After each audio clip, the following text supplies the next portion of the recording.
Hey, it's Chillmonger, episode 4 of Moon Knight. This was lame. This lame episode begins with some lame guy returning a lame statue to a lame rectangle, and it doesn't burn or anything. He just kind of walks away from it. We cut back now to where Layla is with the body of Mark Spector slash Stephen Grant, and they're being shot at. Thankfully, they're being shot at by these not main characters of the series, so you know that none of these bullets actually hit. They hit the sand, and we can get to see, oh, look, they missed.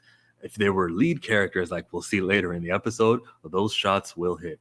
I think that Marvel needs to, and I said this on Trinity's stream, Second Street Marvel, go check us out because we're going to be talking this episode too at his stream at 11 p.m. Eastern, a.m. Eastern. I said this there too. Guns, the way that sometimes they hit, sometimes the bullets don't hit, is tired. Write guns out of your series, of your movies, because I'm sick of the stormtrooper accuracy in every franchise right now. If they're not important enough as characters, the shots seem to miss. Layla gets away by outsmarting these villains. Thankfully, they had some flammable containers in the back of their cars. Why? Who knows? Why would people shooting guns have something that would be such a weakness? Oh, yeah, because the plot allowed it to. This was terrible writing. I didn't say it was bad writing. I said it's terrible writing. Is there an episode that I missed where they explained there's a holiday happening right now in Egypt and fireworks were needed? And why would these villains who are doing Arthur Harrow's bidding need fireworks at the back of their pickup truck? Yeah. Layla and Stephen Grant get away, and I like this cool image of now Mark Spector in that rear view mirror and Stephen Grant in the foreground, kind of blurry, talking to each other. They do a couple of different mirror takes. There's one where he's looking at the water later in the episode, and I like that. Here's where Layla learns exactly what Mark was doing by protecting her. She's also kind of mad about how the deal between Stephen Grant and Mark was, I get to have the body. And she goes, wait, that means he's going to be out of my life. So she deeply cares about him so far in the first 10 minutes of the episode.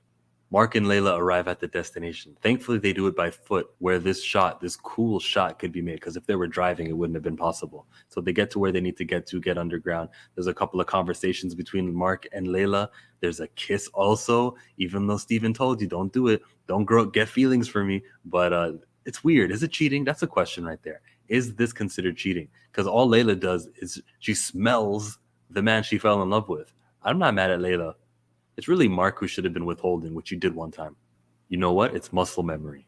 And very funnily, Mark takes over the body for a short moment. He could only take it over for a short moment, just enough to punch Stephen Grant. Makes me question just what it takes for a person to switch his body over. There were different circumstances where it used to be, let me take it. And here it is where Mark is just so much. Maybe Stephen Grant is infatuated that he lost control of the handles, but he got it quickly back, but was allowed to be punched in his face.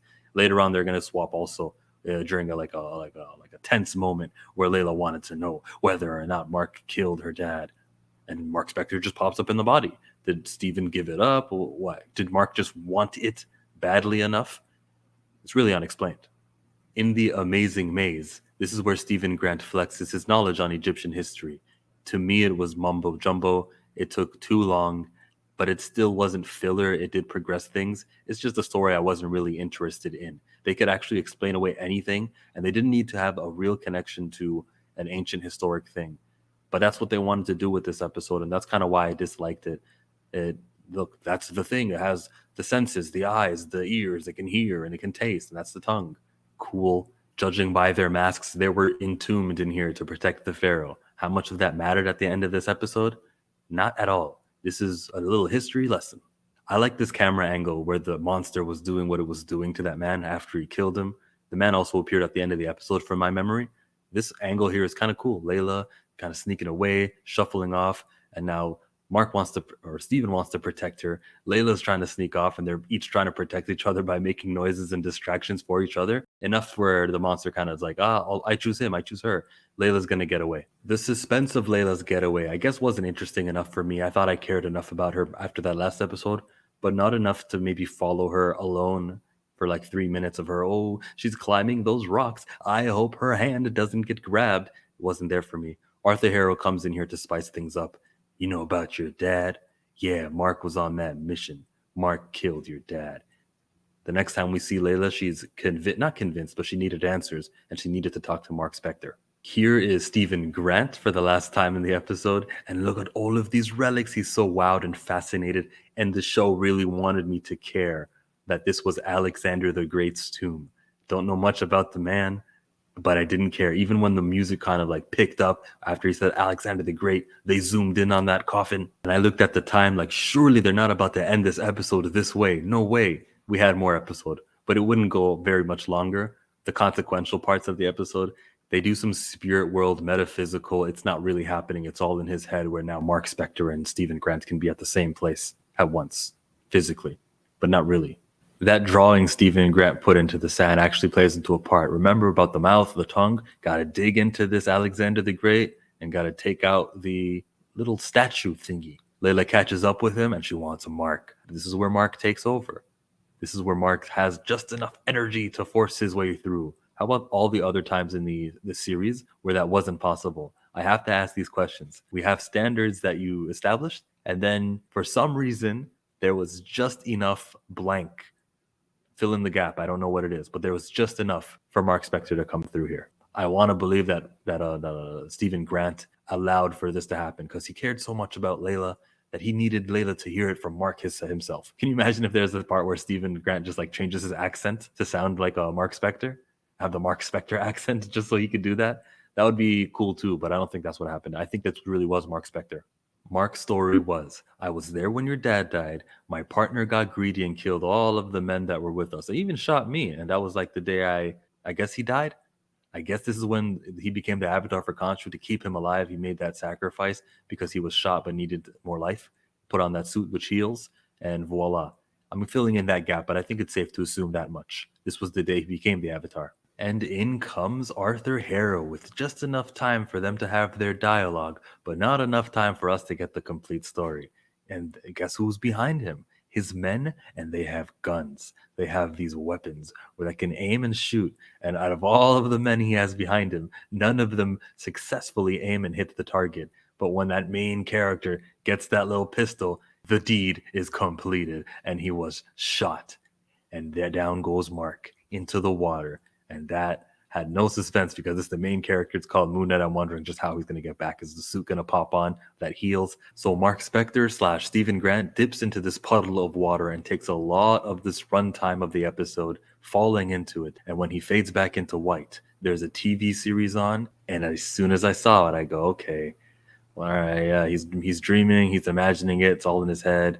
He wakes up, it's all white, it's Mark. You see all these characters. It's weird. It's all the characters that we saw from previous episodes and this episode's playing the role of psychiatrist ward staff. Even Arthur Harrow's in here. Mark finds Stephen Grant and, it's two of our bodies. Look, you're inside this coffin and there's two of us and look at that.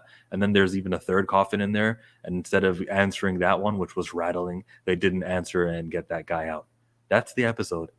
It ends with, holy smokes, it's a hippo. The hippo said hi in a friendly female voice. This must be Amit. The things that we heard are not true.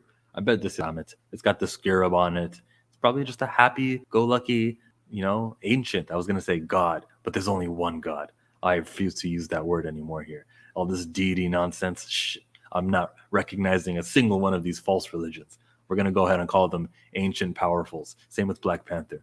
Bast, that's an ancient now. I'm calling you an ancient. That's the new rules here on Chillmonger. No more disbelief.